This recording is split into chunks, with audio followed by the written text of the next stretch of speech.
William Ruto has reached a cul-de-sac. This is it, a cul-de-sac. There is no movement in front. You can't go further than where you have reached. You can't turn left, you can't turn right, and you can't turn back because the enemies are behind you with guns pointed at you. This is what Jaramogi Oginga Odinga faced in 1966 at the Limuru Conference, when Kenyatta, with a wily Tom Mboya, created 8 vice presidents for every province in order to limit Jaramogi's reach and power and prevent him from succeeding Kenyatta. They had killed, assassinated, Pio Pinto Gama, who was Jaramogi's eye, strategic, tactical brain.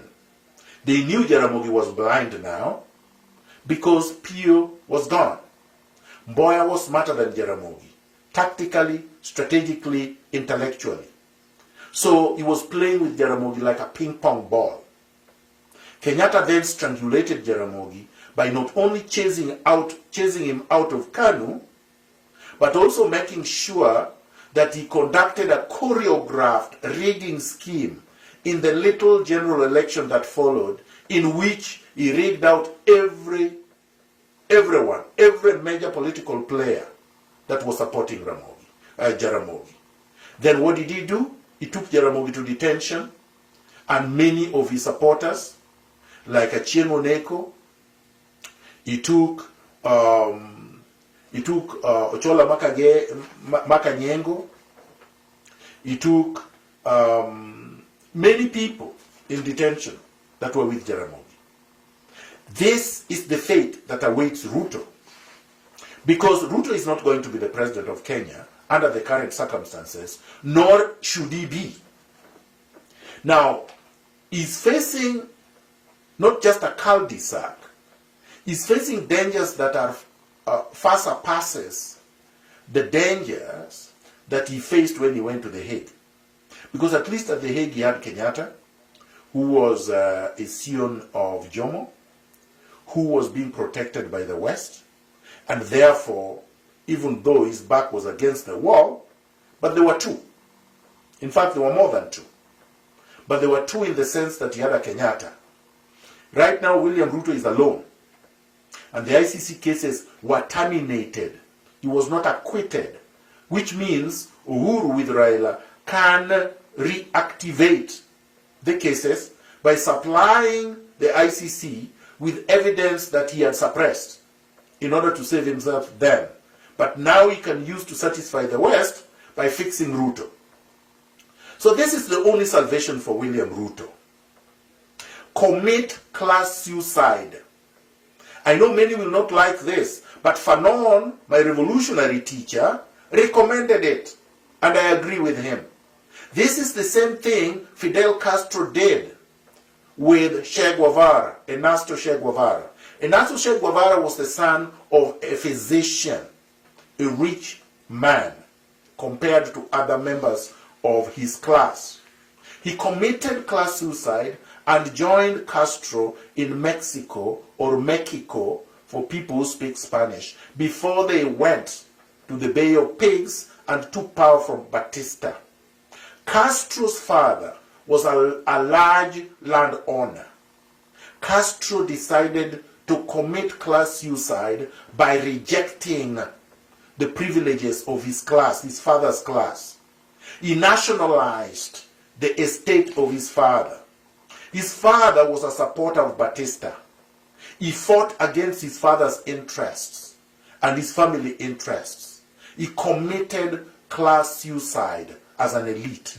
That's what Vladimir Lenin did in Russia in 1917. That is when the revolution occurred. But before the revolution, Vladimir Lenin came from a privileged background, was studying law. The same as Castro. This is what I recommend for Ruto. Now he can take it or he can leave it. If he takes it, it means that he must restitute fully for all the wealth that he has stolen from the Kenyan people. He must return every single cent that he has stolen, every single land that he has looted. He must apologize concretely, and he must pay restitution. Then he must join the revolution. Then Kenyans will determine how to judge him, whether to allow him to become a comrade and fight with us for the third and final liberation of Kenya, or we will crush him the same way the people will crush the rapacious looters. The revolution is ongoing, and it will reach a point where it cannot be sabotaged. Today, you would think that Miguna is just a lone ranger, an isolated voice. This is what they thought of Castro. He was just in his 20s, had been expelled from the University of Havana, where he was studying law. And with Raul, his younger brother, they left to go to Mexico. Two young men. They met Ernesto Che Guevara, an Argentine physician, who was just touring the rest of Latin America and documenting how the lumpen of the earth lived. They managed to execute one of the most brilliant revolutions in the world. There were two people. Lenin was alone and had been exiled for 10 years. So don't let anyone tell you that exile, the distance, will destroy the revolutionary fervor. It will not. Now, to Raila and Uhuru, you have chosen sides. You are on the side of the monopoly capital of the West. You are on the side of exploitation of the people. You are on the side of extrajudicial killings. You are on the side of assassinations. You are on the side of land grabbing. You are on the side of poisoning Kenyans with unsafe foods. You are on the side on electoral theft because you have not addressed it. You're not interested in reforming the IBC. You're not